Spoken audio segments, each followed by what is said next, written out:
আমি পাগল দেওয়ানা হয়েছি, ওই আমি নবীর প্রেমে পাগল হয়েছি। তুমি আমার জানের জান, তুমি আমার প্রাণের প্রাণ, মারহাবা। তুমি আমার জানের জান, তুমি আমার প্রাণের প্রাণ।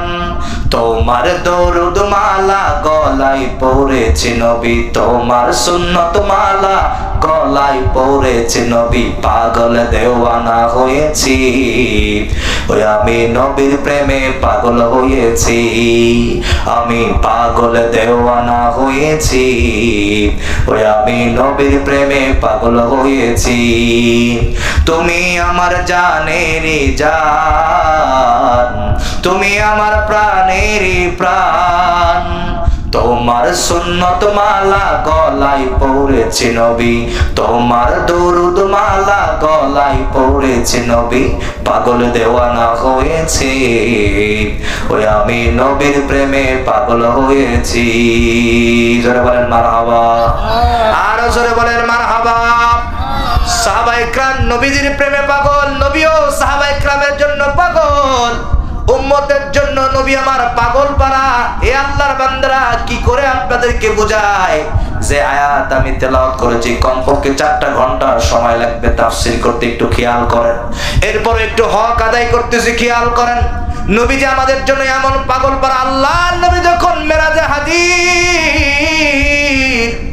আল্লাহর নবী যখন মেরাজ থেকে ফিরবেন অন্তিম মুহূর্তে, আল্লাহ রাব্বুল আলামিন বিশ্ব নবীকে বললেন, নবীজি আপনি যেহেতু মেরাজ থেকে ফিরছেন, আল্লাহ তাআলার কাছে দুনিয়াতে যাবেন, কিছু হাদিয়া নিয়ে আপনি দুনিয়াতে যাবেন, বলেন আমি আল্লাহর কাছে আপনি কি চান? নবীজি তখন বললেন, ওগো আল্লাহ, আমি আপনার কাছে এমন কিছু চাই না, আমার আনেওয়ালা যতগুলো উম্মত কিয়ামত পর্যন্ত আসবে সব উম্মতের গুনাহগুলো মাফ করে দিতে হবে, বলেন সুবহানাল্লাহ। আল্লাহর নবী আবার জিজ্ঞাসা করলেন, হাবিব আমার, দোস্ত আমার, বন্ধু আমার, আপনার নিজের জন্য কিছু চান?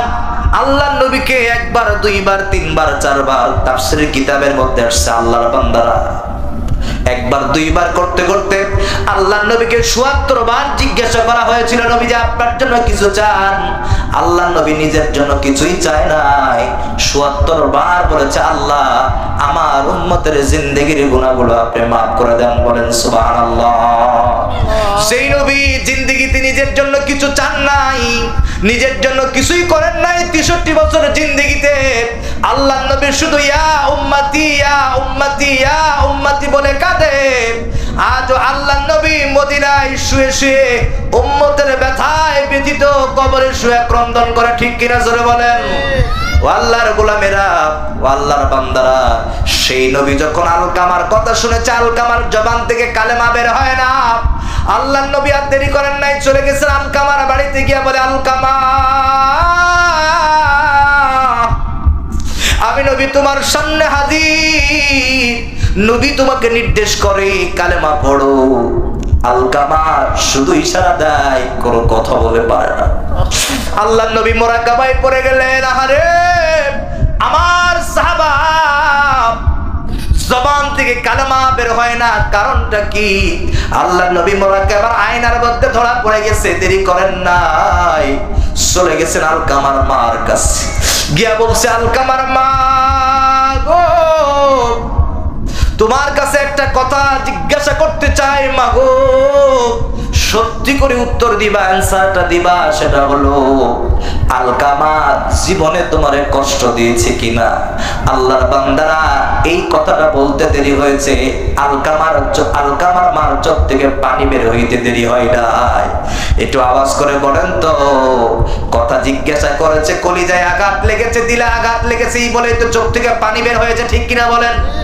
মানুষের দিলে যখন আঘাত লাগে, কলিজায় তখন আঘাত লাগে, চোখ থেকে পানি বের হয়ে যায়। বুঝতে হবে, কলিজায় ব্যথা, যন্ত্রণা, দুঃখ আছে না নাই? মা ফুপায় ফুপা কান্দে। নবীর আর বুঝতে দেরি হয় নাই, নবী যে বললেন, মারে আলকামা তোমারে কষ্ট দিয়েছে, আলকামারে তুমি ক্ষমা করে দাও। আলকামার মা বলছে, না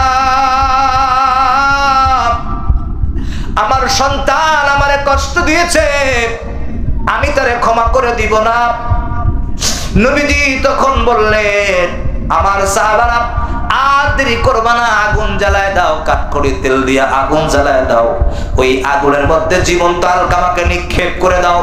আল্লাহর বান্দারা দেরি হয় নাই, আগুন জ্বালায় দেওয়া হলো, কাঠখড়ি তেল দিয়ে আগুন ধরে দেওয়া হলো। সেই আগুনের মধ্যে সাহাবায়ে কেরামরা ধরে যখন আলকামাকে নিক্ষিপ্ত করবে, জনম দুঃখিনী মার সামনে মা সহ্য করতে পারেন নাই। মা বলেছে, নবী গো, আমার কলিজার টুকরা সন্তানকে আপনি আগুনের মধ্যে ফেলবেন না। আল্লাহু আকবার। হায়রে মা জননী আমার, হায়রে মা জননী, মাগো তোমার মতো হলই না কেহ, আমায় বুকে টানি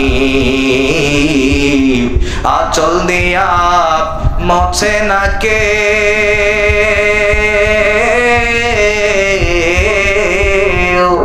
আঁচল দিয়া মোছে না কেউ আমার চোখের পানি। হায়রে মা জননী আমার, হায়রে মা জননী, অনাদারে কাটে মাগো আমার জীবন, ভাগ্য দোষে রইল বাবা দূরেতে এখন, তুমিও নাই বাবাও নাই,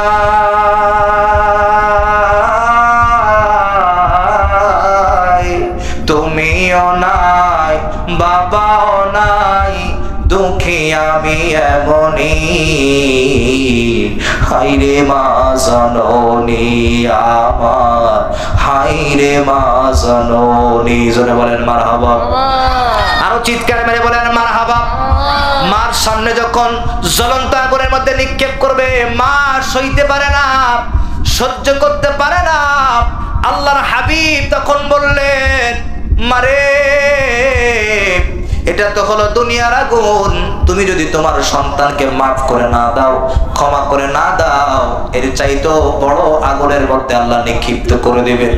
মা দেরি করলেন না, সইতে পারলেন না, আল্লাহর দরবারে দুহাত তুলে বললেন, রব্বে কায়নাত কাবার মালিক আল্লাহ, আমি আপনার দরবারে মামলা দায়ের করেছিলাম আল্লাহ, আমি আপনার মামলাটা উঠাই নিলাম, সন্তানের জন্য দোয়া করলাম আল্লাহ, আমি দিল থেকে সন্তানকে ক্ষমা করে দিয়েছি, তুমিও ক্ষমা করে দাও।